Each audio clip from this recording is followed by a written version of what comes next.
अस्सलाम वालेकुम एवरीवन। वो एक हम बात सुनते हैं कि अंग्रेज़ों की लाइफ बड़ी चिल होती है, उनके कोई मसले नहीं होते। तो वो एक मैंने चीज़ ढूंढ लिया कि उनकी लाइफ में मसले क्यों नहीं होते, क्योंकि ना उनके बैंकिंग सिस्टम बहुत अच्छा है। तो मैं एक वाक़या सुनाता हूँ। कुछ दिनों पहले ना मैंने अपना एक बैंक अकाउंट खोलना था। तो पेरिस में ये सीन है कि आप कोई भी काम करते हो ना तो you need a bank account. Bank account के अलावा आपकी कोई ट्रांजैक्शंस वगैरह सच नहीं होती। So everything is linked with your bank account, और कैश में कोई ऐसा काम होता नहीं है। बैंक अकाउंट खोलना था, लेकिन मसला ये था कि मेरे पास कोई फ़्रेंच वीज़ा था नहीं, मेरे पास इटालियन वीज़ा था, और मेरे पास और कोई डॉक्यूमेंट्स थे नहीं, सिर्फ यूनिवर्सिटी का एडमिशन लेटर था। तो मुझे एक सिर्फ मसला टेंशन ये हो रही थी कि यार मे भी ना मुझे बैंक अकाउंट खोलने में मसला है। क्यों? क्योंकि ऑब्वियसली पाकिस्तान से आया था, तो मैं सोच रहा था कि शायद बहुत ज़्यादा डॉक्यूमेंट्स चाहिए होंगे, प्रूफ ऑफ पेमेंट, अब्बा अम्मा का आईडी कार्ड वगैरह चाहिए होगा। ठीक है, ये सारी चीज़ें मेरे माइंड में थी। बट मैंने कहा मैक्सिमम क्या हो जाएगा, डॉक्यूमेंट्स ही मांगेंगे, देख लेंगे, फिर अगर नहीं बनता तो नहीं बनाएंगे।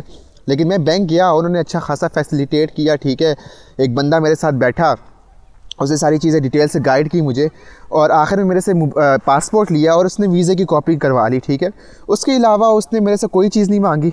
ठीक है, कोई डॉक्यूमेंटेशन ऐसा सच नहीं मांगी। और मुझे कहते हैं 1 हफ़्ते बाद आपका अकाउंट बन जाएगा। 1 हफ़्ते बाद मेरा अकाउंट बन गया, मेरा क्रेडिट कार्ड आ गया। अब मैं क्रेडिट कार्ड एक्टिवेट कर रहा था, उनके पास गया। तो एक्टिवेट करने के बाद जब मैंने एप्लीकेशन खोली तो मेरे एप्लीकेशन में भाई 80 यूरोज़ थे।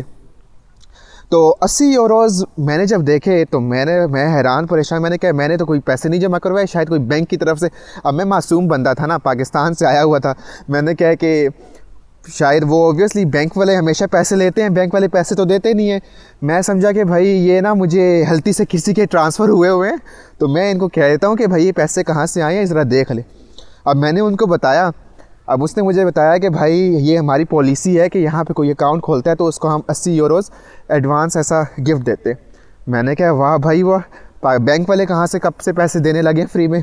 बैंक वाले तो हमेशा लूटते हैं इंसानों को, पाकिस्तान में स्पेसिफ़िकली। लेकिन यहाँ पे ये सीन हुआ, 80 यूरोज़ मिले। मैं तो खुश था। क्यों? ऑब्वियसली पाकिस्तानी 30-35 हज़ार रुपया बनता है आजकल, आई थिंक सो। तो काफ़ी मोटिवेशन आई काफ़ी, यानी एक बंदा ओवरवेल्म हो जाता है, क्योंकि पाकिस्तान में ऐसा हमने कभी देखा नहीं होता। अब उसके बाद जब ये चीज़ देखी तो उसके सारा कुछ मैं वापस आया, तो मैंने और फर्दर पॉलिसीज़ पढ़ी। मुझे एक उन्होंने पॉलिसी लिस्ट दी कि ये फर्दर हमारी पॉलिसीज़ हैं, ये पढ़ लें। अब मैंने वो पॉलिसीज़ पढ़ी। अब उसमें एक पॉलिसी ये थी कि अगर आपने बैंक से कोई लोन लेना हो तो अप टू 500 यूरोज़ या 700 यूरोज़ आप फ्री में ले सकते हो 15 दिन के लिए। आप कोई भी आप इस्तेमाल करके आप 15 दिन के बाद वापस कर सकते हो। अब कोई उसके ऊपर इंटरेस्ट नहीं लगेगा। अब मैंने जब ये चीज़ देखी, मैंने कहा भाई ये क्या है, ये तो बैंक वाले पैसे कहाँ से कमा रहे हैं, मुझे समझ नहीं आई। क्योंकि पाकिस्तान में तो अगर आप कोई लोन लेते हो, इतना लंबा प्रोसेस, इतना फॉर्मेलिटीज़, उसके बाद वो अप्रूव होगा, अप्रूवल के बाद वो आपको पैसे देंगे, और वो भी आपका इंटरेस्ट रेट है 16% का। पहले 15% था, अब 16 हो गए। तो वो जब तक आप इंटरेस्ट 1 दिन के लिए लें, 2 दिन के लिए लें, वो आपको 16% देना पड़ता है। 1000 के पीछे आपको 160 रुपया उनको बैंक वालों को देना पड़ता है। जबकि यहाँ पे कोई इंटरेस्ट नहीं था 15 दिन के लिए। उसके अलावा ये है कि अगर आपने रियल एस्टेट के लिए आपने लेना था लोन, तो उसमें ये सीन है कि आपका जो है रियल एस्टेट के लिए इनका जो परसेंटेज थी इंटरेस्ट की, वो 3 से 4% थी।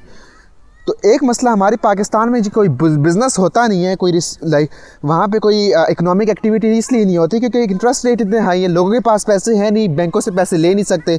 यहाँ पे लोग उधारों पे चल रहे होते हैं, बैंक से पैसे लेते हैं, घर बनाते हैं, उसी घर के रेंट से बैंक को पैसे वापस कर देते हैं। सिंपल सी चीज़ है। जबकि हमारे लोगों का अपना घर ही नहीं बनता। क्यों? क्योंकि उनके पास कैश नहीं होता, बैंक उनको लोन नहीं देते, लोन देते हैं तो इतना हैवी वो इंटरेस्ट रेट चार्ज करते हैं। सो ये चीज़ें देखी। एंड एट दी एंड एक चीज़ और थी, वो ये था ट्रांजैक्शन। क्योंकि हम कोई भी ट्रांजैक्शन पाकिस्तान में करते हैं, कभी हमसे 1% चार्ज हो रहा होता है, कोई 0.5% चार्ज हो रहा होता है, पता नहीं लगता, पॉलिसीज़ चेंज होती रहती हैं। तो वो काफ़ी बिज़नेस कम्युनिटी को अफेक्ट करती है, क्योंकि उनकी रकम बहुत बड़ी होती हैं, अमाउंट्स बहुत बड़ी होती हैं, तो प्रॉब्लमेटिक होती हैं ये जो टैक्सेस होते हैं। क्योंकि ये ऑब्वियसली और टाइम लगता है। ठीक है, आपने कैश जमा करवाना होता है, आपने उसके साथ आईडी कॉपी, एक तो हमें आईडी कार्ड की कॉपी हर जगह ही सबमिट करवानी होती है, पता नहीं क्या सेटअप है। यहाँ पे क्या है कि इतना आसान सिस्टम है, आपका सारा कुछ डिजिटल है। आपने कोई ट्रांजैक्शन करनी हो विद इन सेकेंड होती है। ठीक है, मिनट भी नहीं लगता।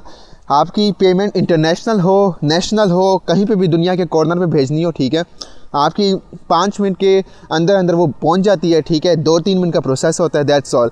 तो ये जब चीज़ें देखी तो एक वजह ये होती है किसी भी मुल्क के इकोनॉमिक एक्टिविटी में बैंकिंग का किरदार। Obviously strong banking system motivate करता है इकोनॉमिक एक्टिविटी को।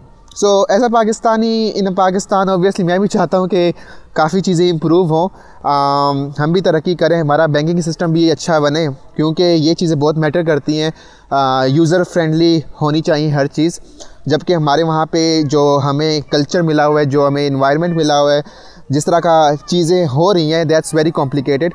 बस यही शेयर करना था आपसे आज। ख्याल रखिए अपना, अगली वीडियो में मिलेंगे किसी और टॉपिक के साथ। तब तक अल्लाह हाफिज़।